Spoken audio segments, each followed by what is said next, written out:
घोटाळा, पण आश्रम शाळेमध्ये जो दूध घोटाळा झाला त्याच्याबद्दल मी बोलणार आहे। राज्यात एकूण 552 शासकीय आश्रम शाळा आहेत। आश्रम शाळेमध्ये कोण शिकतं तर सर्वसामान्य कुटुंबातली आदिवासी समाजातील लहान मुलं तिथं शिकतात। त्यांचं चांगलं आरोग्य असावं यासाठी पौष्टिक आहार देण्याची जबाबदारी सरकारची असते आणि त्याच्यामध्ये 250 ml दूध हे दररोज त्या मुलांना मिळालं पाहिजे असा GR हा काढला गेलेला आहे। आणि GR काढत असताना 200 mlच का हे सुद्धा आरोग्य विभागाकडनं तिथं सांगण्यात आलेलं आहे आणि तो GR मोठा असल्यामुळे याच्यामध्ये मी ठेवलेला आहे। एकूण विद्यार्थी किती आहेत तर 1,87,000 आहेत। त्याच्याच बरोबर एखाद्या संस्थेला दूध पुरवठा करायचा असेल तर मग तिथं ते कॉन्ट्रॅक्ट दिलं जातं आणि त्यांनी मग पुढे दूध त्या आश्रमशाळेला दिलं जातं। याच्यामध्ये 2 वेगळे करार आहेत। एक करार 18-19 मध्ये करण्यात आला होता आणि दुसरा करार 23-24 मध्ये करण्यात आला होता, म्हणजे गेल्या 1 वर्षभरात। आता याच्यामध्ये पहिला करार 18-19 जो आहे त्याच्यामध्ये अमूलकडनं दूध घ्यायला हरकत नाही, महानंद, आरे, चितळे अशा 3-4 कंपनीचं नाव त्या GR मध्ये देण्यात आलेलं आहे आणि त्यांच्याकडनं आपण दूध घ्यावं आणि मग ते याचा असा करार आहे ते पुढे लहान मुलांना द्यावं टेट्रा पॅकच्या माध्यमातून। मी इथं ठेवलेलं आहे 16 रुपये किंमत आणि 70-74 रुपये 1 लिटरची किंमत टेट्रा पॅकची।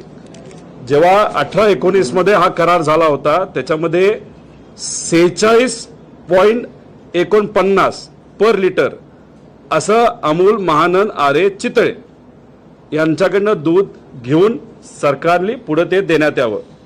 दुसऱ्या एका टेंडरमध्ये अमूल टेट्रा पॅकसाठी 49.75 रुपये हे तिथं करार झाला होता आणि वर्षभर तसं दूध त्या गरीब मुलांना देण्यात आलं होतं। टेंडर अटॅच केलेलं आहे। 23-24 मध्ये तसंच टेंडर काढण्यात आलं, नवीन टेंडर काढण्यात आलं आणि त्याच्यामध्ये 164 कोटी रुपयाचं ते टेंडर आहे। त्याच्यामध्ये किती टेट्रा पॅक द्यायचे होते तर 5,71,00,000 पॅकेट्स 200 ml चे हे द्यायचा असा करार तिथं केला गेला। त्याच्यात नाशिक 2,60,00,000, ठाणे 1,66,00,000 पॅकेट्स, अमरावती 88 असं करून 5,71,00,000 आहे। आता ह्याच्यामध्ये सहज आपल्याला मी विचारलं तर आज शेतकऱ्याकडनं दूध किती रुपयाला घेतलं जातं तर एखादी चांगली कंपनी असेल, चांगल्या क्वालिटीचं दूध आजच्या काळामध्ये 30 रुपयाला घेतलं जातं आणि मग त्याच्यामध्ये क्वालिटीमध्ये काही फरक असेल तर रेट 24 पासून ते 30-31 पर्यंत आहेत। आता आमच्या सगळ्यांची अपेक्षा होती की शेतकऱ्याला 5 रुपये बिना अटी देण्यात यावे, यासाठी आम्ही लढलो, भांडल्यानंतर मग अटी काढण्यात आला। अजूनपर्यंत 5 रुपयाचं अनुदान शेतकऱ्याला मिळालेलं नाही। मग 30 रुपये आजच्या मार्केटमध्ये चांगल्या दुधाची जर किंमत शेतकऱ्याला मिळत असेल तर सहज याचा अभ्यास केला या नवीन कराराचा 23-24 मध्ये जो दिला गेला त्याच्यामध्ये किती रुपयाला दूध या टेंडरमध्ये दिलं गेलं याचा अंदाज जर घेतला तर ते 146 रुपये पर लिटर असं हे दूध देण्यात आलेलं आहे। पूर्वीचा करार 49चा होता, आता 146। पण ठीक आहे, आमची अपेक्षा आहे की जर शेतकऱ्याला 146 मिळत असेल नाही तर खर्च जाऊन 100 रुपयाला मिळत असेल तर काही हरकत नाही। आता ह्याच्यामध्ये कदाचित 146 रुपयाली या देशातले सगळ्यात श्रीमंत अंबानी कुटुंब असेल, अडाणी कुटुंब असेल, हे सुद्धा एवढं महाग दूध तिथं घेत नसावेत। आता ह्याच्यामध्ये एक टेट्रा पॅक 1 लिटरचा असेल तर साधं दूध 26 ते आणि जर UHT असेल तर 32 असं 55 रुपयाच्या आसपास त्याची किंमत आहे बल्कमध्ये द्यायचं असेल। आणि हे जे 200 mlचं आहे त्याची किंमत 13 रुपये 80 पैसे येते। आता ह्याच्यामध्ये जर आपण बघितलं तर या रेट प्रमाणे आपण गेलो तर हा 168 रुपयाचा जो करार राज्य सरकारने गरिबाच्या मुलांना, आदिवासी समाजाच्या मुलांना दूध देण्यासाठी जो केलाय तो 85 कोटीमध्ये बसायला पाहिजे होता। पण मग 165 कोटी आणि 85 कोटीत बसायला पाहिजे होते, तर दलाली किती रुपयाची दिली गेली, तर ती 80 कोटी रुपयाची दिली गेली. आता हा करार कोणाबरोबर केला गेला, तर पुणे जिल्ह्यामध्ये आंबेगाव तालुका जो आहे तिथे एक प्रायव्हेट कंपनी आहे, ती कोणाची तो तुम्ही बघा. त्या कंपनी बरोबर करार केला गेला 50% क्वांटिटीचा. आणि एक कोल्हापूर मध्ये काय नाव तालुका, पन्हाळा तालुका, तिथे एक कोऑपरेटिव्ह आहे, ते सुद्धा सत्तेत आहेत. त्यांना सुद्धा तिथं करार हा दिला गेला. म्हणजे आंबेगाव पुणे जिल्हा आणि कोल्हापूरमध्ये तिथं पन्हाळा. आता ह्याच्यामध्ये जर आपण बघितलं तर आंधळ दूध दळते आणि कुत्रपीठ खाते अशी परिस्थिती आहे. आता ह्याच्यात पूर्वी करार हा महानंद बरोबर होता. आता जर सरकार बोलते की आम्हाला महानंदला प्रॉफिटमध्ये आणायचंय आणि म्हणून आम्ही एनडीटीबीला म्हणजे गुजरातला दिलं गेलंय, हा अख्खा कॉन्ट्रॅक्ट जर महानंदला दिला गेला असता तर 84 कोटी रुपये प्रॉफिट फक्त महानंदला झालं असतं. पण इथं आपण जर बघितलं तर हे पूर्ण कॉन्ट्रॅक्ट हे एका प्रायव्हेट कंपनीला आणि सत्तेत असणारा एक नेता कोल्हापूरचा त्यांच्या कोऑपरेटिव्हला हे दिलं गेलं. आणि ह्याच्यात जे दूध शेतकऱ्यांकडनं 30 रुपयाला घेतलं गेलं, तेच दूध गरिबाच्या पोरांना सरकारच्या माध्यमातून हे 183 रुपये पर लिटर हे दिलं गेलं. आणि ह्याच्यात 80 कोटीची दलाली ही घेण्यात आली होती. आता ही दलाली जी 80 कोटीची दिली गेली, ज्या कंपनीला दिली गेली, हा करार जो मार्च मध्ये झाला, तर मग काही लोकांचं विकासासाठी जाण्याचं हे 3 महिने आधी ठरलं होतं का, असा आमचा प्रश्न आहे. आणि मग हे 80 कोटी रुपये जे अतिरिक्त दिले गेले, हे सरकार त्या कंपनीकडनं हे परत पैसे घेणार आहे का, याच्यामध्ये सखोल चौकशी ते करणार आहेत का. आणि ही जी दलाली आहे 50% आणि 80 कोटीची, ही परत सरकार त्यांच्याकडनं घेणार आहे का, याच्याबद्दलचं पत्र हे मी पीएमओला पण देणार आहे, सीएमओला पण देणार आहे. आणि तसंच पत्र सुद्धा जे काय अँटी करप्शनच्या एजन्सी आहेत त्यांना ते देणार आहे. आणि याच्यात ते झालं पाहिजे. त्यामुळे या दुधाच्या आदिवासी मुलांच्या ह्याच्यात 80 कोटीची दलाली त्या गेल्या 10 महिन्यामध्ये 2 प्रायव्हेट कंपन्याला दिली. आणि या कंपन्या कुणाच्या आहेत, कशाच्या आहेत, याचा एक अभ्यास कुठेतरी तिथं झाला पाहिजे. जे लोक म्हणतायत आज आम्ही सत्तेत विकासासाठी गेलो, त्या लोकांनी कुठेतरी आता शेतकऱ्याला सांगितलं पाहिजे, त्या शेतकऱ्याकडनं 30 रुपयाला तुम्ही घेता दूध आणि तेच दूध तुम्ही 143ला जर विकत असाल, तर विकास हा शेतकऱ्याचा आहे का तुमच्या मित्राचा आहे का मित्राच्या कंपनीचा आहे, हे कुठेतरी आता सामान्य लोकांना सांगण्याची वेळ आलेली आहे. आणि दुसरी वाईट गोष्ट अशी की जो GR आहे, बेसिक GR आरोग्याचा, त्याच्यामध्ये एका मुलाला दिवसाला 250 ml दिलं गेलं पाहिजे. पण हा जो नवीन कॉन्ट्रॅक्ट झाला तो फक्त 200 ml चा झालाय. म्हणजे 50 ml हे त्या गरीब मुला मुलीला तिथं कमी जाणार आहे. हा झाला पहिला आदिवासी दूध घोटाळा. आता ह्याच्यामध्ये मी दुसरा विषय इथं घेणार आहे, तो आहे समाज कल्याणचा. आता ह्याच्यामध्ये 25% दलालीचा मुद्दा आहे. आता सामाजिक न्याय विभागाच्या अंतर्गत मागासवर्गीय विद्यार्थ्यांना पौष्टिक आहार दिला जातो. किती वसतिगृह आहेत, तर 443 आहेत. विद्यार्थी किती आहेत, तर त्याच्यामध्ये 42,000 आहेत. आणि 93 शासकीय निवासी शाळा आहेत, त्याच्यामध्ये 14,000 विद्यार्थी आहेत. म्हणजे 57,000 विद्यार्थ्यांचा आरोग्याचा, गरीब कुटुंबाच्या, SC समाजाच्या मुला मुलींचा हा मुद्दा आहे. इथं सुद्धा या दलाली सरकारने 25% दलाली घेतलेली आहे. ह्याच्यामध्ये सुद्धा 2 करार आहेत, 2 GR काढण्यात आले आहेत. टेंडर आहे, शासन निर्णय 2019-20चा आहे, ज्याच्यामध्ये स्थानिक स्तरावर निविदा काढून कंत्राट दिले गेले. म्हणजे अमरावतीला, छत्रपती संभाजीनगरचं त्यांना, पुण्याचं पुण्याला, असं डिसेंट्रलाइज पद्धतीने करार हे दिले गेले होते. तेव्हा सरासरी किती रुपये पर स्टुडंट होतं, तर 4,000 रुपये पर स्टुडंट होतं, पर मंथ असा कॉन्ट्रॅक्ट होता. म्हणजे उदाहरण वर्ध्याला 3,451 रुपयाचा करार होता. यामध्ये दुधाचं 255 वेगळे आणि GSTचे 262 वेगळे. म्हणजे तसं बघितलं तर वर्ध्यासाठी 3,400 नाही तर 3,000 रुपयाचा करार हा 19 आणि 20 मध्ये केला गेला होता. आता 23-24 म्हणजे सत्ता बदल झाला. काही लोक विकासासाठी गेले, काही लोकांना मंत्रिपद मिळत नव्हतं. मग कदाचित व्यक्तिगत लाभ देण्याचा प्रयत्न केला गेला आहे का असं कुठंतरी आहे, आणि नेत्यांचे लाड पुरवण्याचा प्रयत्न या सरकारने केला गेला आहे का असा विषय याच्यामध्ये आहे. 23-24 मध्ये कॉन्सेप्टच बदलला. पूर्वी डिसेंट्रलाइज होतं, तिथल्या तिथलं दिलं जात होतं, क्वालिटीवर सरकार आणि अधिकारी कंट्रोल करत होतं. इथं यांनी काय केलं तर अख्खा GR बदलून हे सेंट्रलाइज केलं. आणि हे किती रुपयाचं टेंडर आहे तर वर्षाला 350 कोटीचे 3 वर्षासाठी आहे. 1,050 कोटी रुपयाचं हे टेंडर आहे 3 वर्षासाठी. आता ह्याच्यामध्ये नवीन टेंडरमध्ये रेट काय आहे तर नवीन टेंडरमध्ये 5200 रुपये ते 5400 रुपये स्ट्रेट रेट आहे. जसं पूर्वी अमरावतीला वेगळं पुण्याला वेगळं असायचं, आता तसं नसून आता इथं एकच सेंट्रलाइज रेट हा दिला गेलाय 5200 रुपये ते 5400 रुपये. आता ह्याच्यामध्ये तसं बघितलं तर जो आधीचा रेट आहे आणि जो आत्ताचा रेट आहे याच्यामध्ये 25% फरक आहे, म्हणजे 1200 ते 1400 रुपयाचा फरक आहे.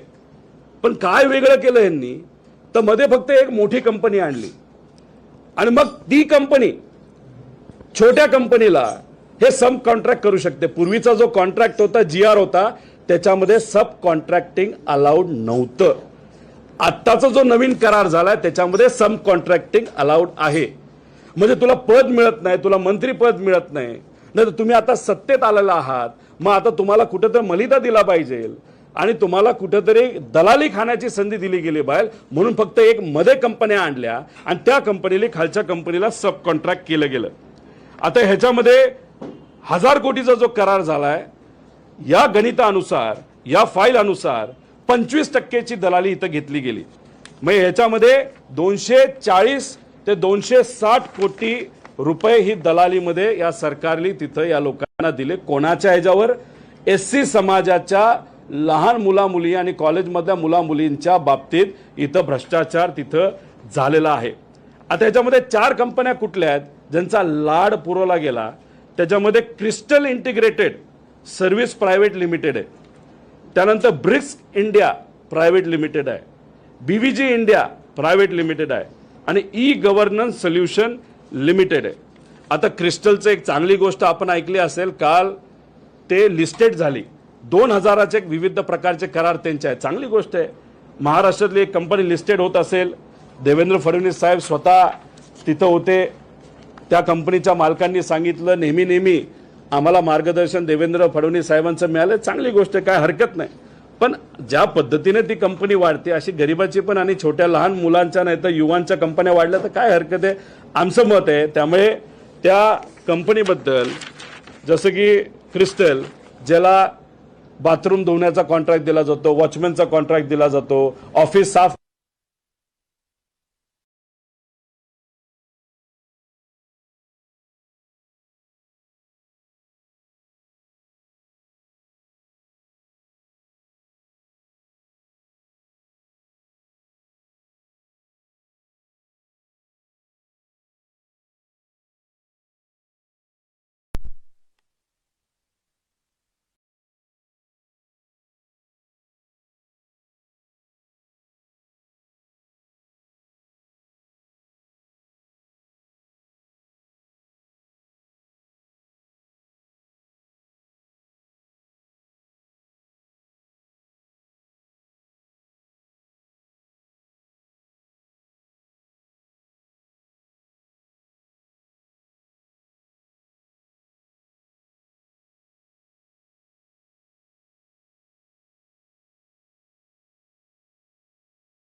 थोडंसं वेगळं आहे. DM एंटरप्राइजेस बरोबर कॉन्ट्रॅक्ट केलंय, चांगली गोष्ट आहे. लातूर ब्रिस्क इंडियाला मिळालंय. कैलास फूड अँड किराणा, साताऱ्याची कंपनी आहे. कैलास फूड आणि किराणा मोठी कंपनी आहे. अमरावती ब्रिस्क इंडिया पुन्हा दिलं कैलास फूड आणि किराणा. कदाचित हे ऐकल्यानंतर जे किराणा दुकानदार आहेत त्यांना असं वाटेल गेल्या 20-25 वर्षामध्ये आम्ही काय केलं, एवढी मोठी किराणा कंपनी झाली बघा ती साताऱ्याची. दिलंय अमरावतीचं कॉन्ट्रॅक्ट दिलंय, तिथं पण कैलास फूड आणि किराणा. आता किती विद्यार्थी कोणाकडे आहेत? क्रिस्टलकडे 13,500 आहे. आता ह्याच्यामध्ये मी म्हणजे जो दलालीचा फक्त आकडा सांगतोय, दलालीचा फरक्याचा. आता अमरावतीला ही दलाली वाढणार आहे. पूर्वी 3,000चं कॉन्ट्रॅक्ट, आता 5,000 2,000चा फरक आहे. आणि ऍव्हरेज महाराष्ट्राचं काढलं तर 1,200 ते 1,400चा फरक आहे. आता क्रिस्टलला 60 कोटी रुपयाचा दलालीचा फायदा झाला. फक्त काय, मदती कंपनी आली. खालचेच कंपन्या काम करणार आहेत, तेच देणार आहेत. मग ह्या कंपनीला मध्ये कॉन्ट्रॅक्ट देण्याचं कारण काय? असंही नाही की क्वालिटी चांगली झाली. अशा तुम्हाला इतक्या बातम्या देतोय बघा. या सगळ्या बातम्यात गेल्या 3-4 महिन्यामध्ये क्वालिटी किती खराब झाली, एवढ्या बातम्या त्याच्यामध्ये आहेत. आता ह्याच्यामध्ये आपण जर बघितलं तर BVG ला 7,000चा कॉन्ट्रॅक्ट मिळालाय. संख्या विद्यार्थी, किती कोटीचा दलाली त्याच्यामध्ये त्या कंपनीला मिळाली. आता BVG कुठे दिली मला माहित नाही. 30 कोटी रुपये फक्त दलालीचा आकडा आहे, कॉन्ट्रॅक्टचा आकडा नाही. 25% दलाली याच्यामध्ये आहे.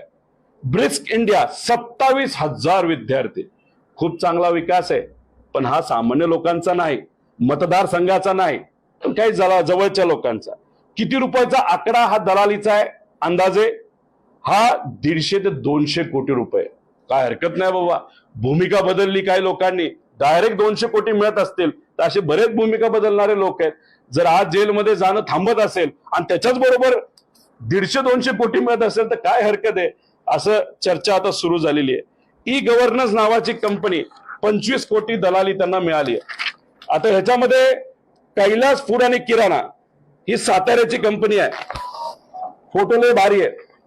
पुण्यामध्ये, नगरमध्ये, साताऱ्यामध्ये कुठेही जावा, एवढी मोठी कंपनी, त्याला आता त्याच्यातून किती रुपये तर 200 कोटी कमवले जाणार आहेत फक्त या कंपनीच्या बरोबर. आता या ब्रिस्क इंडियाने कॉन्ट्रॅक्ट केला. दुकाने साधं काल एका कार्यकर्त्याला पाठवलं, साबण घेतलाय त्यांच्याकडनं काल, त्याचं प्रूफ वगैरे सगळे आहे. की साताऱ्याला आहे कैलास किराणा फूड्स लिमिटेड, केवढं मोठं ऑफिस आहे बघा. अरे काय मोठं काम कर. नागपूरला देणार आहे, अमरावतीला हे देणार आहेत. आता ह्याच्याच बरोबर छत्रपती शिवाजी SSS ह्याचा जर तुम्ही अभ्यास केला तर ह्याच्या अगेन्स्ट सिव्हिल पिटिशन आहेत. बोगस अनुभव दाखवून ही संस्था अनेक कामं त्यांनी घेतलेली आहेत. नाशिकची आहे, नाशिकची. त्याच्या विरोधात बऱ्याच लोकांनी त्याच्यामध्ये विरोधात गेलेले आहेत. आता वरची कंपनी किराणा फूड्स आणि ब्रिस्क कोणाची याचा अंदाज तुम्ही काढा.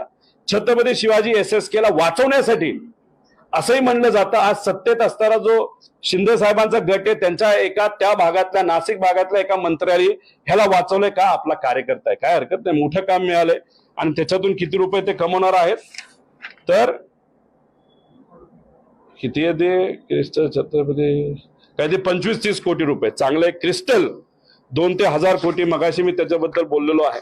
त्यामुळे ह्या सगळ्या गोष्टी आहेत.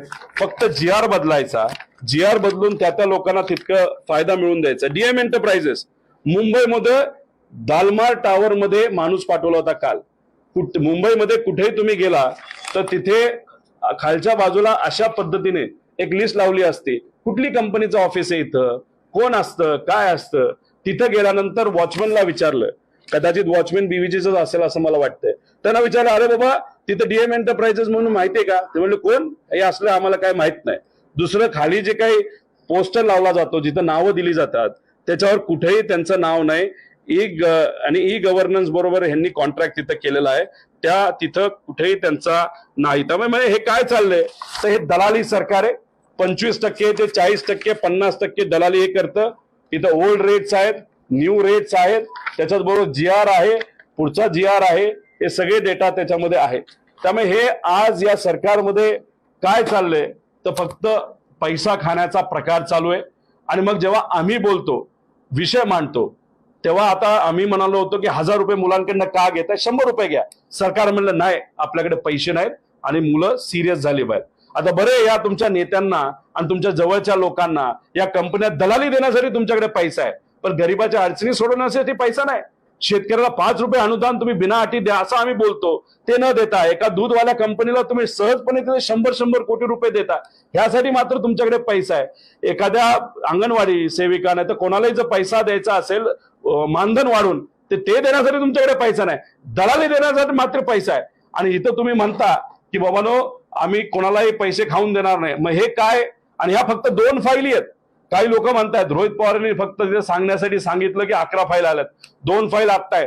दर आठवड्याला एक वेगळ्या फाईल तिथे मी पुढे आणेल आणि त्याच्यातून काय कशा पद्धतीने हे सरकार चालतंय, कशा पद्धतीने मध्ये दलाली केली जाते, कशा पद्धतीने फक्त स्वहिताचा विचार केला जातो. आणि भाषणात मात्र म्हणतात की आम्ही विकासासाठी गेलो. फक्त हे लोकांना कळावं, विकास हा लोकांचा नाही, महाराष्ट्राच्या जनतेचा नाही, हा व्यक्तिगत लोकांचा विकास आहे. अरे 100 200 कोटी रुपये तुम्ही घरून काय घेणार आहे? तर इलेक्शन मध्ये हा पैसा वापरला जाणार आहे. गुंडांचा वापर ह्या इलेक्शन मध्ये होणार आहे. ह्या पैशाचा गरीबाच्या माथ्यावरचं लोणी खाऊन हा जो पैसा कमवलाय हा पैसा आता इलेक्शन मध्ये येणार आहे. त्यामुळे मी आपल्या सर्वांना सांगतो आणि या सरकारला सांगतो, या अधिकाऱ्यांना सांगतो की या कंपनीमध्ये जो भ्रष्टाचार चाललाय याच्याबद्दल तुम्हाला स्पष्टीकरण हे द्यावं लागेल. आणि आम्ही या बाबतीत लक्ष घालणार आहे, ते पत्र लिहिणारच आहे. आणि ज्या लोकांनी इथं येऊन बोललेलं आहे की आम्ही कुठेही भ्रष्टाचार करून देणार त्या लोकांना सुद्धा आम्ही पत्र लिहिणार, सीएमओला पण लिहिणार, पीएमओला पण लिहिणार आणि याच्यावर लक्ष घालणार. आणि जेव्हा सरकार आपलं येईल, हे सगळ्या फाईल माझ्याकडे आहेत, त्याच्यानंतर आम्ही स्वतः लक्ष घालून आमच्या नेत्यांच्या माध्यमातून याच्यावर कारवाई करून हे जे काय खरंय हे लोकांसमोर आलं पाहिजे. पण हा पैसा जर सामान्य गरीब लोकांचा जर कोणी खाल्ला असेल तो परत दिलाच पाहिजे. आणि जे तुम्ही म्हणताय गरीबांच्या मुलांच्या परीक्षेसाठी तुमच्याकडे पैसा नाही, त्यांना योजना आणण्यासाठी पैसा नाही, सारथी बार्टी महाज्योती याच्यासाठी तुमच्याकडे पैसा नाही, आदिवासी समाजाच्या मुलांना न्याय देण्यासाठी पैसा नाही, तो पैसा हा मिळाला पाहिजे. आणि अशा पद्धतीने जो भ्रष्टाचार होतोय तो कुठेतरी थांबला गेला पाहिजे असं आमच्या सगळ्यांचं मत आहे. त्यामुळे हे सरकार काय आहे तर दलाली सरकार आहे. 25 ते 50% दलाली हे सरकार घेतंय. आणि ह्याच्यावर जर आपल्या सर्वांना कोणाला प्रश्न असतील तर नक्कीच या 2 विषयावर मी बोलण्यासाठी तयार आहे. तुम्ही कुठेही असं विचारू नये की पुढच्या फाईल किती आहेत, कुठे आहेत. टोटल 11 फाईल आहेत, त्याच्या 2 फाईल आहेत, अजून 9 फाईल, आज 2 दिल्या, 9 फाईल आहेत. पण हे फक्त ट्रायल आहे, हे फक्त ट्रेलर आहे. इतर फाईल इतक्या मोठ्या आहेत त्या आकडे बघून कदाचित अनेक लोकांची झोप मोडणार आहे. आणि हे मुद्दे आणत असताना काही लोकांनी मला सांगितलं कशाला अंगाव घेतोय. माझं एकच मत आहे, आम्ही भूमिका घेत आदरणीय पवार साहेबांबरोबर आणि स्वाभिमानी महाराष्ट्राबरोबर शिवशाहू फुले आंबेडकरांच्या विचाराबरोबर राहिलेलो आहे. आम्ही घाबरणारे नाहीत. आम्ही हे मुद्दे आणत राहणार. ह्या ज्या काही चुकीच्या गोष्टी घडलेल्या आहेत त्या लोकांसमोर आल्याच पाहिजे, यासाठी आम्ही प्रामाणिकपणे प्रयत्न करणार. कदाचित याबद्दल माझ्यावर टीका होईल, माझ्यावर कदाचित कारवाई होईल, पण स्वाभिमानी मराठी माणूस यालाच म्हणतात जो कारवाईला स्वतःचा विचार न करता या महाराष्ट्राचा, अखंड महाराष्ट्राचा विचार करतो. आणि ते आम्ही सर्वजण मिळून करत आहोत. धन्यवाद. आंबेगाव आणि कोल्हापूर आता एवढे तुमच्याकडे दादर पडले, सगळ्यांना बघायला वेळ होणार. नावं सांगा ना. पराग डेअरी आहे, जी आंबेगावची डेअरी आहे, प्रायव्हेट कंपनी आहे. त्याच्यामध्ये कोण काय कसं याचा अंदाज तुम्ही सर्वजण काढा. त्याच्याच बरोबर जी कोल्हापूरची डेअरी आहे ती वारणा दूध डेअरी आहे.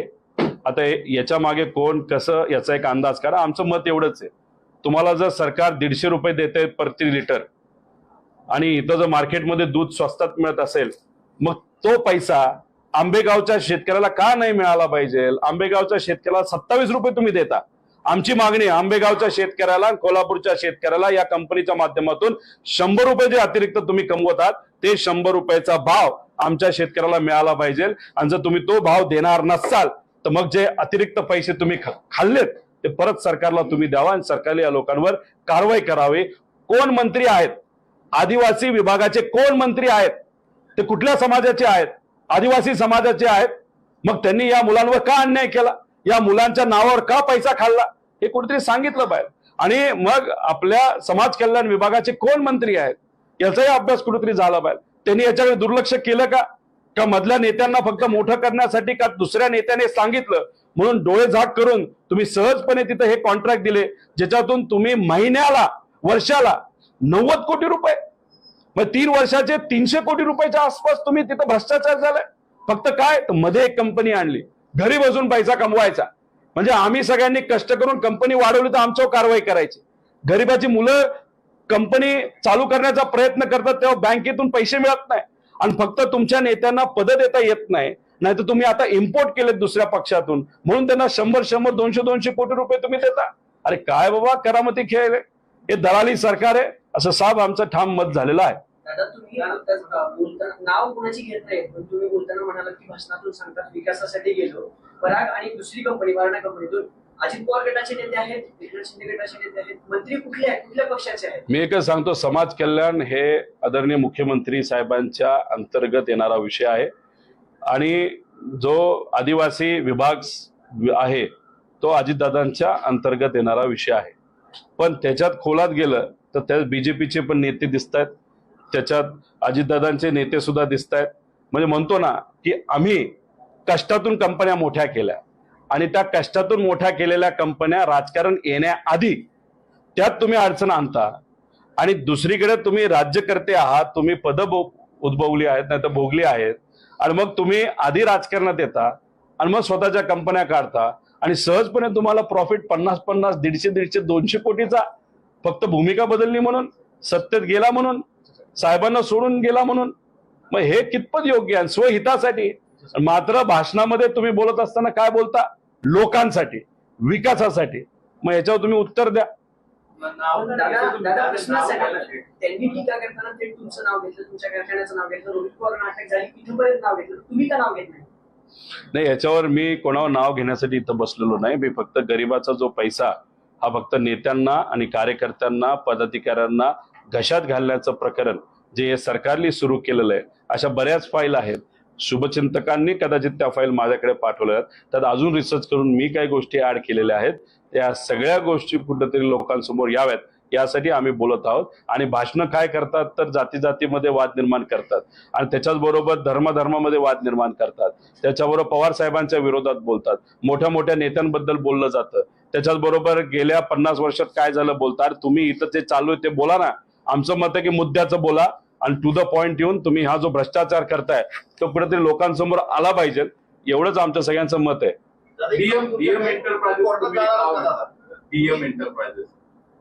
त्याच्याबद्दलची अतिरिक्त माहिती घेण्याचा मी प्रयत्न केला, पण त्याचं ऑफिस हे मुंबईला आहे.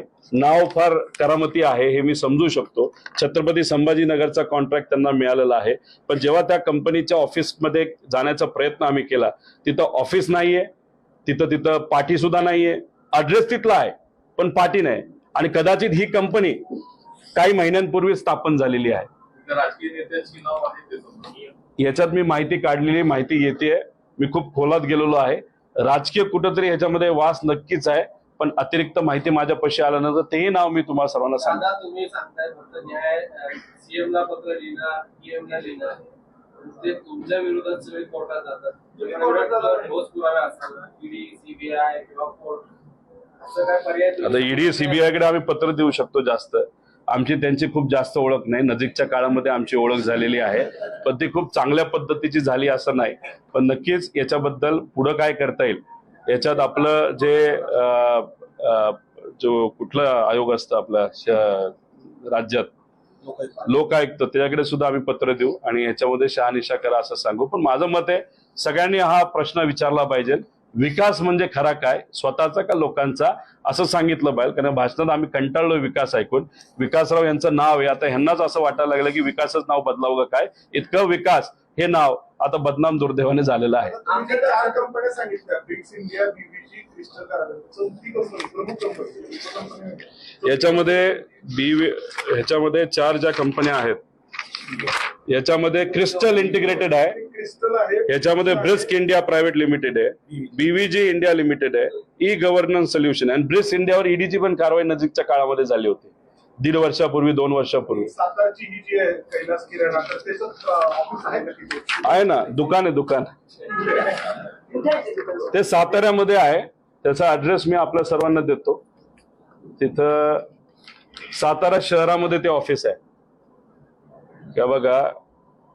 आता मी तुम्हाला फोटो देतो पण ऍड्रेस नंतर देतो, तुम्ही जाऊन तिथं बघा. लय भारी ऑफिस आहे. एवढं करोडो रुपयाचा कॉन्ट्रॅक्ट दिलाय आणि गरिबाच्या मुलांना पौष्टिक आहार देण्याचा. आणि इथून म्हणजे यांची लॉजिस्टिक सिस्टम किती भारी बघा. साताऱ्यातून नागपूरला देणार आहेत, साताऱ्यातून तिथं अमरावतीला देणार आहेत. हे फार लॉजिस्टिक चांगले असणारी कंपनी, काय हरकत नाही. आमचं मत होतं की पूर्वी तुम्हाला सब कॉन्ट्रॅक्ट देता येत नव्हतं, मग GR का बदलला? आणि ज्या कंपनीला कपडे धुण्याचा, बाथरूम धुण्याचा आणि तिथं सिक्युरिटी गार्ड देण्याचा, हाऊसकीपिंग करण्याचा, अशा लोकांना जेवणाचा, ते सुद्धा गरीब पोरांच्या मुलामुलींच्या जेवणाचा कॉन्ट्रॅक्ट देण्याचं कारण काय? आणि याच्यात जर सरसकट तुम्ही बघितलं, या पैशातला फरक काढला तर डायरेक्ट 200, 150 कोटी रुपये हे त्या मध्यस्थी कंपनीला दिले जातात. म्हणजे ह्याला दलालीच म्हणावं लागेल ना. दादाच्या पराग कंपनीचं नाव तुम्ही घेतलं ना, आंबेगाव मधल्या 25 नोव्हेंबर 2023 मध्ये त्या आयकर विभागाचे छापे पडले होते पराग कंपनीवरती. त्या छाप्यातून पुढे काहीच आलं नाही किंवा ते पुढे गेलं नाही. यासाठी काही मागणी करणार का? कारण तो काहीच पुढेच गेलंच नाही. नाही, त्यांच्यावर जी कारवाई झाली ती कारवाई झाल्यानंतर राजकीय मोठे बदल झाले. काही लोकांनी विचार सोडून, भूमिका सोडून सत्य स्थापन झाले. पण सत्य स्थापन झाल्यानंतर नुकसान झालं नाही, लोकांचं नुकसान झालं, विचाराचं नुकसान झालं. पण व्यक्तिगत त्या कंपनीचं आणि त्या कंपनी ज्यांच्या मार्गदर्शनाखाली चालते त्यांचं खूप नुकसान झालेलं दिसत नाही. उलट नफा, तो सुद्धा 50 कोटीचा नफा हा झालेला तिथं दिसतोय. तुमच्या जीवाला धोका आहे असं पत्र सगळ्या पोलीस अधीक्षकांना लिहिलेले, काय झालं होतं कोणी लक्षात? त्याच्यावर मी बोलतो. आता या 2 विषयावर कोणाचं काय म्हणणं आहे का? एक फक्त ब्रिक्स कंपनी जी आहे ना, ब्रिक्स कंपनी हसन मुश्रीफांचे आम्ही नाव घेतो. हसन मुश्रीफांच्या जवळची जी कंपनी असल्याचे आरोप अनेकदा झाले, ते आता सत्तेत आहेत. ब्रिक्स कंपनी जे ऑफिस होतं तिथे देखील ईडीचे अधिकारी 24 तास बसले होते. नाव याच्यासाठी घेतलं की आरोप कसे झाले होते ब्रिक्स इंडिया असं म्हणलं जातं. त्याच्यामध्ये त्यांचे जावई हे डायरेक्टर होते. कंपनीचं जे ॲड्रेस आहे ते कोल्हापूरचं आहे आणि कुठल्या तरी एका कंपनीचं पूर्वीचा ॲड्रेस त्यांच्या घराचा ॲड्रेस आहे. आता मला माहित नाही ते आज त्यांच्यात काय काय आहे. सुरुवात तर त्यांची कुणी केली असेल. विषय नेता नाही, विषय एवढाच आहे, जी सामान्य लोकांची दिशाभूल केली जाते. आम्ही विकासासाठी गेलो, पण विकास हा सगळ्या गोष्टी बाजूला ठेवा. हा डायरेक्ट सरसकट भ्रष्टाचार आहे. दिवसा ढवळ्या जसा लोकांना गोळ्या घातल्या जातात तसं दिवसा ढवळ्या इथं पैसे खाण्याचं काम या मंत्रालयामध्ये सुरू आहे. आणि ह्याच्यात मग आमचं एकच मत आहे की ह्याच्यात कारवाई झाली पाहिजे, नाही तर ह्याच्यात स्पष्टीकरण हे आलं पाहिजे. आणि राजकीय स्पष्टीकरण आम्हाला नको, आम्हाला आकडे सकट विथ प्रूफ तिथं स्पष्टीकरण हे दिलं पाहिजे. जे आहे तो मुस्लिमांच्या जवळचे होते, याच कंपनीवर ईडीची कारवाई झालेली होती. हीच कंपनी की मुंबई 2 ब्रिक्स कंपन्या आहेत, पण दोन्ही एकाच मालकाच्या आहेत. एक कारखाना चालवते आणि एक स्वच्छतेचं काम करते. आता स्वच्छतेचं काम करते, पण ते महाराष्ट्र सरकारची तिजोरी स्वच्छ करायला लागल्यानंतर आम्ही तर त्याच्या विरोधात बोलणार. तर ठीक आहे, तुम्ही कंपनी स्वच्छ करा, तुम्ही अजून काय स्वच्छ करा, वॉचमन द्या, पण इथं डायरेक्ट तिजोरीवर तुम्ही डल्ला टाकायला लागलं, आम्ही कसे शांत बसू? या कंपनीवरती जेव्हा ईडीची कारवाई सुरू होती तेव्हाच ही कंत्राट आहेत का? एकीकडे कारवाई सुरू असताना ही कंत्राट आहेत की कालावधी वेगळा आहे? नाही, माझा अंदाज आहे की हे जे दुधाचे कॉन्ट्रॅक्ट आहेत ते 3 महिने आधी, राष्ट्रवादी फुटायच्या आधीचा विषय आहे. त्याच्या आधीच कारवाई सुरू होती. त्याच्या आधी कदाचित ऍडजस्टमेंट आधीच झाली असावी असं आपल्याला म्हणावं लागेल. आणि त्यानंतर जी दुसरी कॉन्ट्रॅक्ट आहेत ते सुद्धा तसं बघितलं तर पूर्वीपासूनचं कॉन्ट्रॅक्ट आहे. म्हणजे मार्च अखेरीस ते कदाचित 3 वर्षासाठी कॉन्ट्रॅक्ट आहे. 1 वर्ष आता संपत आलेलं असं. आपले विकास पुरुष जे आहे ते पूर्वीपासून निर्धावलेले आहेत असं म्हणता येईल. आपले सगळे विकास पुरुष तुम्ही सांगताय तिकडे पूर्वीपासूनच निर्धावलेले आहेत. पूर्वीचा मुद्दा ज्यांनी कुणी घेतला होता, जे त्या काळचे त्यांचे विरोधक आहे, त्यांच्याकडे पुरावे होते आणि ते सुद्धा एवढे नव्हते, बैलगाडी भरून पुरावे होते. त्यांनाच हा प्रश्न विचारला तर बरं होईल. आज काय चाललंय या सरकारमध्ये? आज त्यांना कशी आमिष दाखवली जातं, कसं खुश ठेवलं जातं आणि बैलगाडी भरून पुरावे सोडा, बैलगाडी भरून पैसे तिथं दिले जातात. त्याचंच आमचं मत आहे. आणि पूर्वी काय झालं हे ज्या नेत्यांनी त्यांच्यावर आरोप केले होते त्यांना विचारलं तर बरोबर. राष्ट्रवादीमध्ये जे काही घडलं, राष्ट्रवादी काँग्रेस फुटली किंवा काही नेते सोडून गेले, तर त्या आधी हे सगळं सुरू होतं आणि त्यासाठी कंत्राट दिली जात होती असं तुम्ही म्हणाल? माझं एवढंच मत आहे की जेव्हा एखादी गोष्ट चुकीची होती तेव्हा जे कुणी विरोधात आहेत त्यांनी सुद्धा याच्यावर आवाज उठवायला पाहिजे होता. पण तसं काय खूप घडलं नव्हतं. का नाही घडलं हे आज तरी सांगता येणार नाही. पण आजचा निर्णय त्यांचा जो आहे सत्तेत जाण्याचा, तो कदाचित अचानक ठरलाय असं आपण म्हणणार नाही. त्यांची चर्चा ही खूप पूर्वीपासून होत असावी आणि त्याचाच हा एक भाग असावा असं कुठंतरी या सगळ्या फाईलकडनं जे सत्तेत असणाऱ्या एका नेत्याने दिलेल्या फाईलमधून हे कुठेतरी सिद्ध होत आहे. या सगळ्या प्रकरणामध्ये कुठेतरी मला सांगायचं आहे, आपले संभाजी ब्रिगेडचे सतीश काळे जे आहेत, नाही, हा मुद्दा अजून कोणाला काय आहे? तुम्ही विरोधकांवर आरोप करताय, पण दिल्लीत मुख्यमंत्र्यांना रात्री ईडीने अटक केली. इथं तुम्ही विरोधकांची फाईल केली, पण दिल्लीत मुख्यमंत्र्यांना अटक झाली. कदाचित आता सोरेन जे होते मुख्यमंत्री त्यांची अटक झाली. आता तिथं केजरीवाल साहेब जे आहेत त्यांची अटक तिथं झाली. म्हणजे आता तसं आपण जर बघितलं, जी गोष्ट 2024 नंतर जर भाजप सत्तेत आली, म्हणजे या देशावर हुकुमशाही येईल असं आपण म्हणतो, त्याची सुरुवात ही आतापासूनच त्यांनी केलेली आहे, कुठलेही पुरावे नसताना. तुम्ही जर सहजपणे एका राज्याच्या मुख्यमंत्र्याला उचलता आणि जेलमध्ये टाकता, म्हणजे जे 2024 नंतर होणार आहे त्याची एक झलक नाही तर ट्रेलर कुठंतरी आज भाजपला दाखवलेलं आहे. म्हणून मी सामान्य लोकांना म्हणतोय की भाजप हे द्वेष करणारा पक्ष आहे. भाजप सुडाचं राजकारण करतं आणि मग आवाज दाबण्याचा प्रयत्न केला जातो. उद्या जाऊन संविधान आणि लोकशाही कदाचित या देशामध्ये राहणार नाही जर भाजप सत्तेत आलं. म्हणून या गोष्टीची नोंद घेत आपल्या सर्वांनी तो निर्णय घेतला पाहिजे. आणि त्याच्याच बरोबर दिल्लीची जी स्वाभिमानी जनता आहे त्या जनतेबरोबर आणि अरविंद केजरीवाल साहेबांबरोबर, तसंच उत्तराखंडची पण जी उत्तराखंड नाही आपलं हे झारखंडची जी जनता आहे त्या जनतेबरोबर सुद्धा महाराष्ट्राची स्वाभिमानी जनता आहे.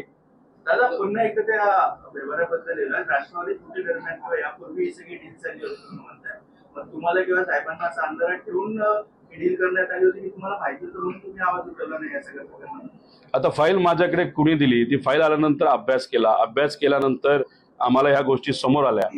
त्या फाईल आधी आल्या असत्या तर मी अभ्यास नक्कीच केला असता. माझ्याकडे एखादी फाईल आली तर मी व्यक्तिगत हितासाठी वापरत नाही, ती सहजपणे मीडियासमोर आणि मीडियाच्या माध्यमातून लोकांसमोर नेण्याचा प्रयत्न तिथे केला जातो. कुठेही वेगळ्या पद्धतीने काय गोष्टी जे काय कोणी करत असतील ते आम्ही तरी करत नाही.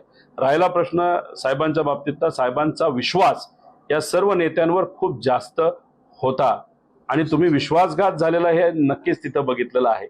आणि मग विश्वास टाकून जेव्हा आपण लोकांच्या हिताची कामं होत आहेत अशी अपेक्षा धरतो, त्याच्यामध्ये स्वहित सुद्धा जर काही लोक करत असतील तर मग ती जी लोक आहेत त्यांच्यावर कुठे ना कुठेतरी येत्या काळामध्ये कारवाई झाली पाहिजे असं आमचं मत आहे. हे टेट्रापॅकचं दूध आहे. हे जे छोटं पॅकिंग आहे 3-3.5 रुपयाचं असतं. हे मोठं जे पॅकिंग आहे ते 8 ते 9 रुपयाचं असतं. याच्यामध्ये UST दूध वापरलं जातं. ते 2-3 रुपये थोडंसं महाग असतं, त्याला प्रक्रिया केली जाते. आणि त्याच्याच बरोबर याची जी किंमत आहे ही किंमत आहे 16 रुपयाला दूध आहे. 200 ml दिसतंय. आणि हे जे आहे हे ते 70 रुपयाला आहे, जे 1 लिटरचं दूध आहे. आता ह्याच्याच अगेन्स्ट अमूलचं आता दूध आहे, म्हणजे क्वालिटी दूध आहे ना, आपण तो पितो, लागलं तर मी तुमच्या समोर इथं पितो. आता हे दूध जर 74 नाही तर 70 रुपयाला असेल, ते जर 150 रुपयाला देत असेल तर दलाली किती रुपयाची?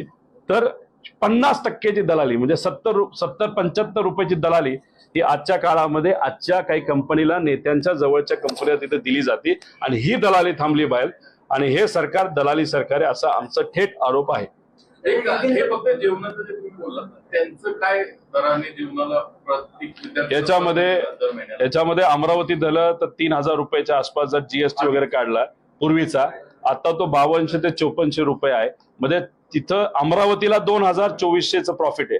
जे किराणा म्हणजे ब्रिस्क इंडियाला जे काम मिळालंय त्याच्यात 2,025चं प्रॉफिट आहे, म्हणजे 50% प्रॉफिट आहे. आणि जे इतरांना मिळाले त्याच्यात 25% प्रॉफिट आहे. म्हणजे ऍव्हरेज 30-35% दलाली या मधल्या कंपनीला सरकारकडनं त्यांना चूप ठेवण्यासाठी, खुश ठेवण्यासाठी आणि मंत्रिपद देता येत नाही म्हणून अशा पद्धतीने गरिबाचा पैसा, गरिबाच्या पोरांचा पैसा हा तिथं देण्यात आला. दादा, तुमचे बंधू देवेंद्र पवार प्रचार करत असताना त्यांना घेराव घालण्यात आला. अजित पवार गटाचे कार्यकर्ते असं सांगण्यात आलं. काल सुप्रिया सुळे यांनी पुणे एसपीला एक पत्र लिहिले, तुम्हाला आणि मित्रांना पोलीस सुरक्षा द्यावी, जीवाला धोका आहे असं वाटतंय तुम्हाला? हे सुप्रियाताईंचं प्रेम आहे. कुठंतरी त्यांच्या मनामध्ये एक शंका आली असावी, नाही तर कुठंतरी एक म्हणतो ना आपल्या कुटुंबाबद्दल काय होऊ नये चुकीचं, या हेतूतून त्यांनी ते पत्र दिलं असावं. आणि त्याच्याच बरोबर टीव्हीवर आणि मोठे नेते जे गुंडांबरोबर फोटो काढतात, मोठ्या जे मर्डर केलेली लोक आहेत त्यांच्याबद्दलची फोटो रील हे आपण बघतो. माझ्या मतदारसंघातल्या एका मोठ्या गुंड्याला अजितदादांनी तिथं जवळ केलं अशी चर्चा आहे. तर या सगळ्या गोष्टीकडे बघून कदाचित त्यांना ती काळजी वाटली असावी. पण आमच्यासाठी सामान्य लोक हे खऱ्या अर्थाने आमचं प्रोटेक्शन तिथं करतील आणि सामान्य लोकांच्या हितासाठी आम्ही सर्वजण लढत आहोत.